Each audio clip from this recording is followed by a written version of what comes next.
it up now, man. Don't give it up, give it up, give it up, give it up, give it up. Hey guys, welcome back to Phil Plays TCG. Today we're doing a One Piece themed video, specifically talking about OP14, which is entirely based around the 7 Warlords of the Sea. Now, if you've been around the channel long enough and my experience with One Piece, and you've seen my experience with One Piece, 7 Warlords of the Sea are kind of my jam. I really like that archetype. Blue Doflamingo is one of my favorite decks, if not my favorite deck in the entire game, and I like the theme of the 7 Warlords. I've liked all the characters, and so for a set to be entirely based around them is awesome. This is also the first set that we're going to be getting 7 leaders, as far as I'm aware, each one based off of the original 7 Warlords that we saw debuted in the anime and manga. Now, full disclosure, the artwork that you see here, this all here, is not confirmed to be the real alt arts. These appear to be fan-made alt arts, but the fact is there is evidence to believe that these are the abilities of the leaders due to the fact this blue-yellow Boa Hancock has the same ability that was officially revealed in a in a magazine post. So typically how these leaders get revealed is in these magazines, and yes, this boa right here does have the same ability as the boa that was revealed. So I am going to assume that these are the abilities, these are just not the artworks. So I do want to preface this. Now there is a chance that these other abilities are not the same, that they are that these are not right, and this can entirely be false. Now, if this is the case, I will go ahead and delete the video, but as of right now, there is evidence to believe that these abilities, at least of the cards, are correct. The colors are correct. It's just not the official Bandai alternate artwork. Glad we got that out of the way. So, if you do like I almost gonna say Dragon Ball. We do a lot of Dragon Ball Super Fusion World content here, but if you do like One Piece content and Dragon Ball content as well, want to hit that like button and subscribe to the channel for future updates. I really appreciate any and all support you guys are willing to give. Thank you so much. Now, I will preface this by saying, based off what I have seen here, I am not happy. Let me tell you why I'm not happy. Warlords, for me, I've always been affiliated with the color blue. Blue Dofi was entirely a Warlords themed deck where he spammed other Warlords, and the deck is incredibly fun.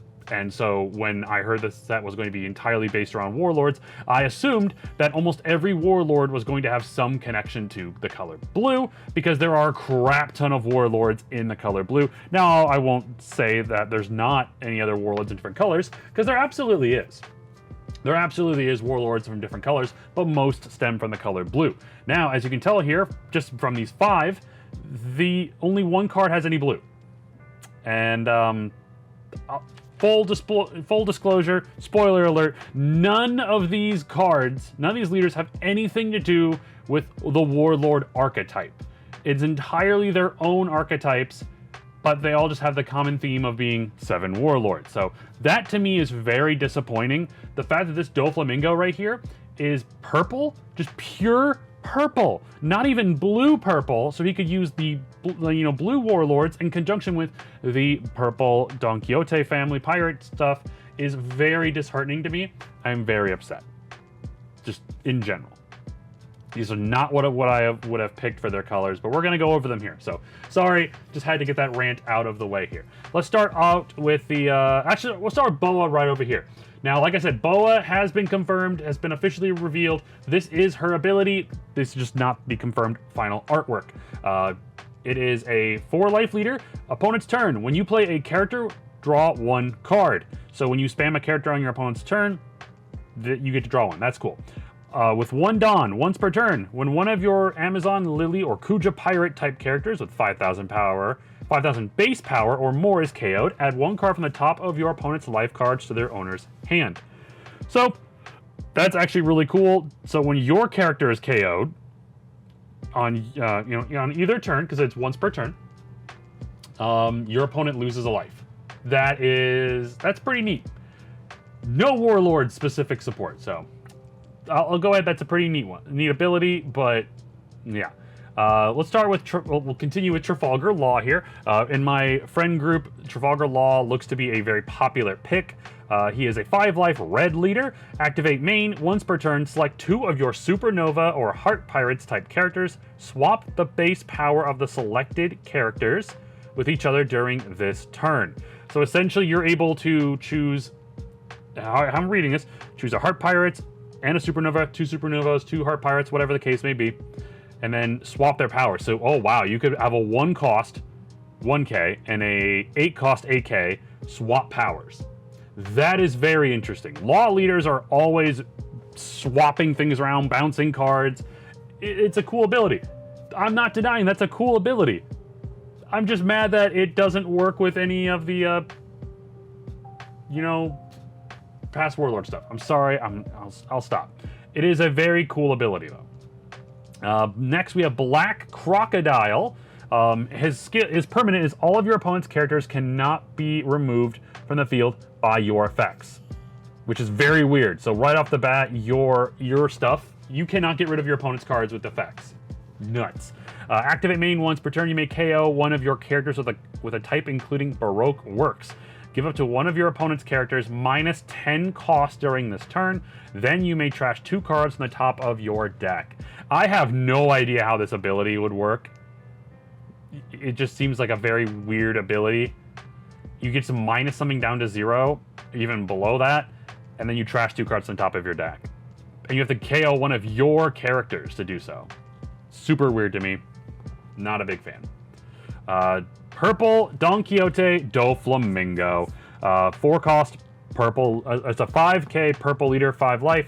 On your opponent's attacks, once per turn, Don -1. Select your leader or one of your Don Quixote Pirates type characters. Change the target of this attack to the select cards. So basically, when your leader swings in at Dofi, you may trash a Don to redirect their attack to one of your Don Quixote Pirates type cards. That is a very neat skill. It helps you stay alive. It helps your opponent, helps you stay alive and forces your opponent to do battle with other cards. But the fact is, even if your opponent swings into like a bigger card, your opponent's card's going to be alive. So all it's doing is just delaying an attack or diverting an attack. It's helping you.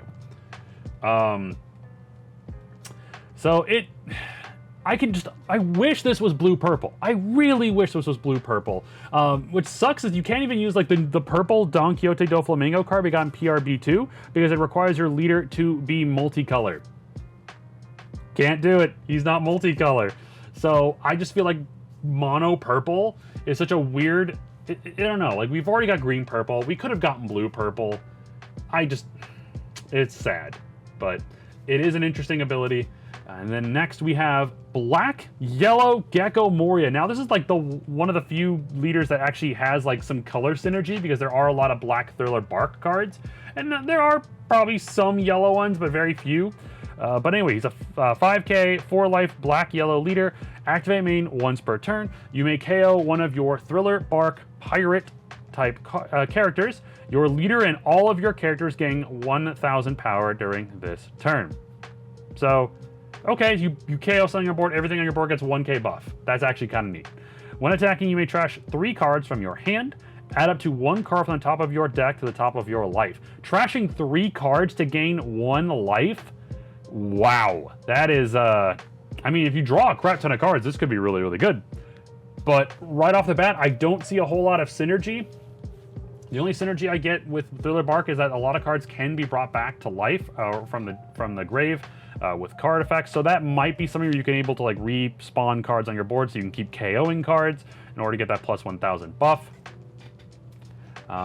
Yellow, being able to gain life, interesting. We'll have to see how this goes. Next up, we have Blue Jinbei. Now, I do love Jinbei, and I love the color blue. So right off the bat, when I saw that Jinbei was pure blue, I was like, okay, that's kind of cool, until it hit me. You'll understand when I read this. Activate main, you may trash 1 card from your hand. Give up to 2 Rested Dawn to one of your Fishman or Merfolk type leader or characters. So right off the bat, you trash a card from hand, you're able to get 2 Rested Dawn onto your leader or any of your characters. That's super cool. Until you realize what blue Fishman or Merfolk type characters, like character cards, exist. there's really not many. Like, you just... It's really dumb. There's no cards. There's a couple Arlong and a couple Jinbei, but they're not really that good.